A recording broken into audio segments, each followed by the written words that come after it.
Bismillahirrahmanirrahim. Assalamualaikum warahmatullahi wabarakatuh. Anak-anakku soleh-soleha, apa kabarnya hari ini? Selamat datang kembali di video pembelajaran tematik tema 2, subtema 1, pembelajaran 1 dan 2. Mari kita simak bersama-sama. Mengawali pembelajaran hari ini, kita akan belajar tentang dongeng.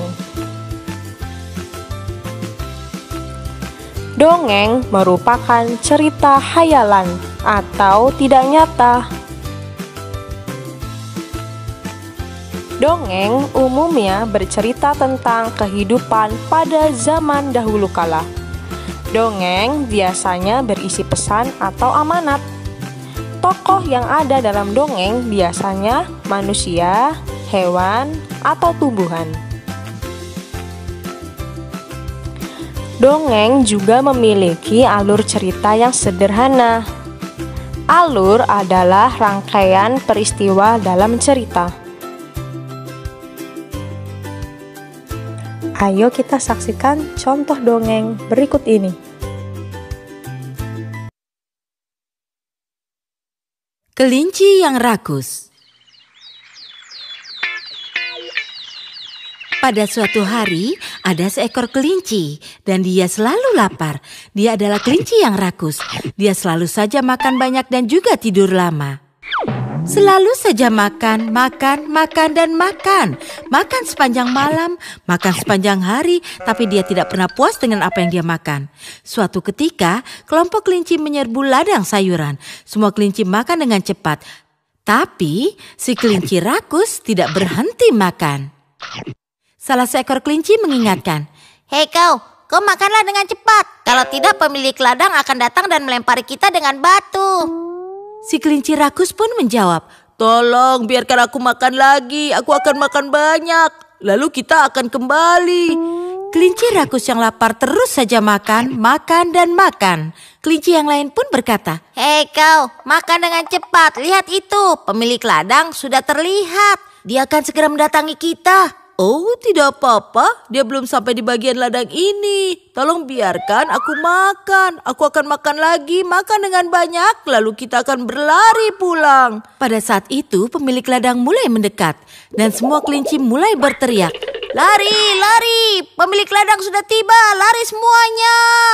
Semua kelinci mulai berlarian dan mulai melompat-lompat menjauh. Tapi si kelinci rakus tidak bisa berlari cepat, bahkan dia tidak bisa melompat karena dia terlalu banyak makan. Perutnya menjadi berat sekali. Semua kelinci bergegas dan melompat keluar dari pagar pembatas ladang. Tapi si kelinci rakus makan terlalu banyak, sehingga dia saat mencoba melompat terjatuh ke bawah pagar ladang. Di sana ada banyak batu yang tertancap pada tubuhnya. Dan pada saat itu juga pemilik ladang tiba dengan tongkat besar di tangannya.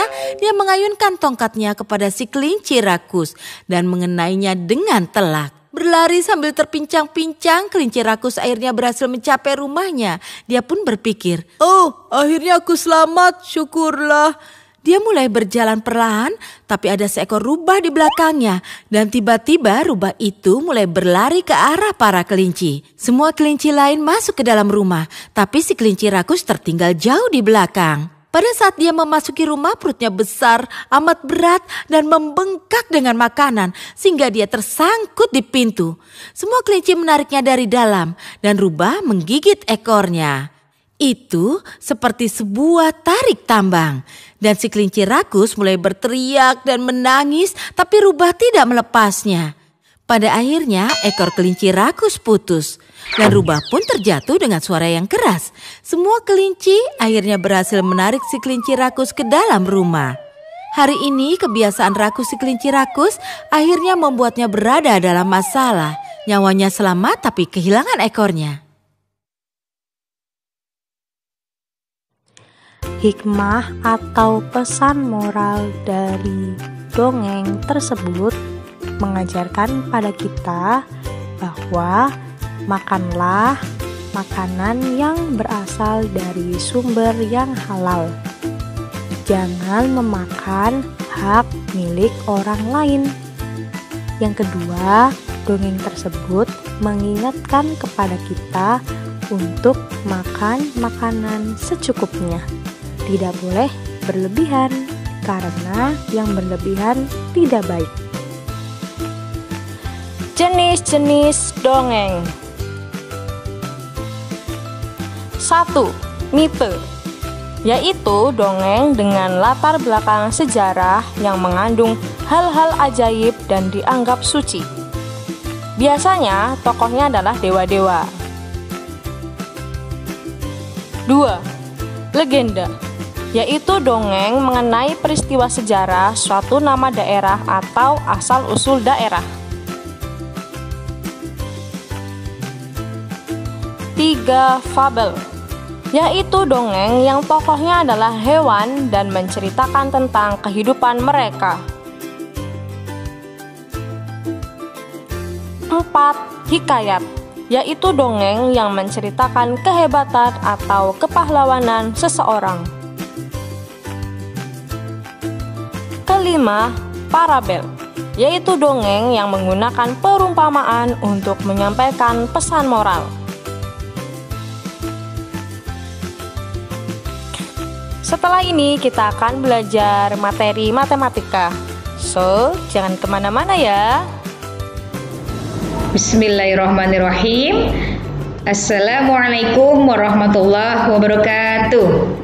Oke, anak-anakku yang soleh-solehah, kali ini kita akan belajar matematika tentang sifat pertukaran komutatif bersama Ustazah Ningsih Yunani.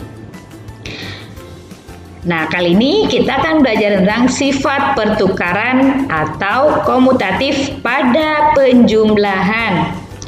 Pada operasi hitung penjumlahan bilangan cacah berlaku sifat komutatif. Sifat komutatif disebut juga sifat pertukaran. Penggunaan sifat-sifat operasi hitung ini dapat mempermudah menyelesaikan soal.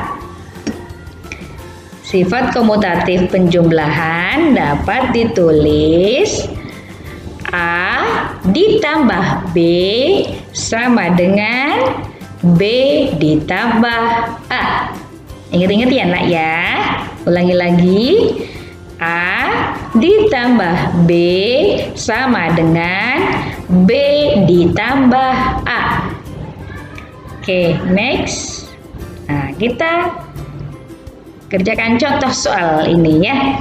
Yang pertama, soalnya ini 1. Ibu meletakkan 3 tangkai bunga mawar di vas besar dan 4 tangkai di vas kecil. Berapa jumlah tangkai bunga mawar seluruhnya?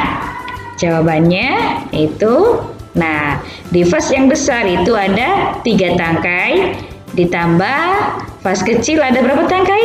4. Sama dengan 3 ditambah 4, jawabannya 7. Jadi, ibu mempunyai 7 tangkai di vas bunga. Next. Ya, soal cerita yang kedua.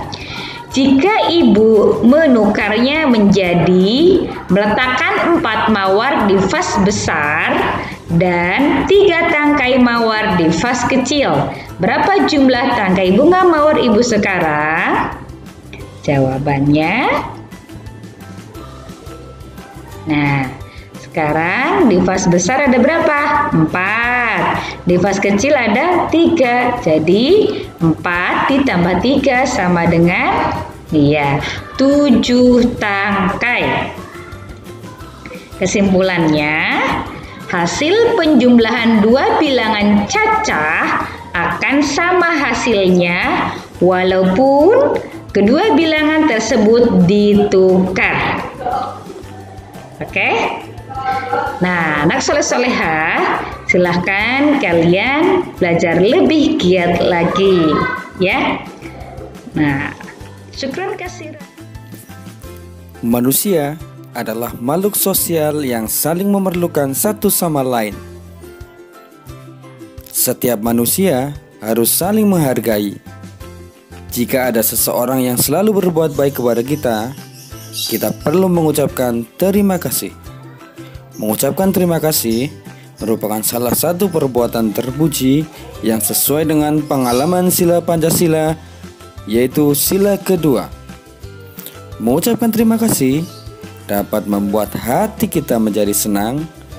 Dengan berterima kasih, artinya kita menghargai dan menghormati orang yang telah berbuat baik kepada kita. Alhamdulillah, demikian pembelajaran hari ini. Semoga ilmu yang hari ini kami sampaikan bermanfaat untuk belajar anak-anakku semuanya di rumah. Apabila ada kesalahan, Ustazah mohon maaf sebesar-besarnya. Jazakumullah khairan katsir. Wassalamualaikum warahmatullahi wabarakatuh. Tetap semangat.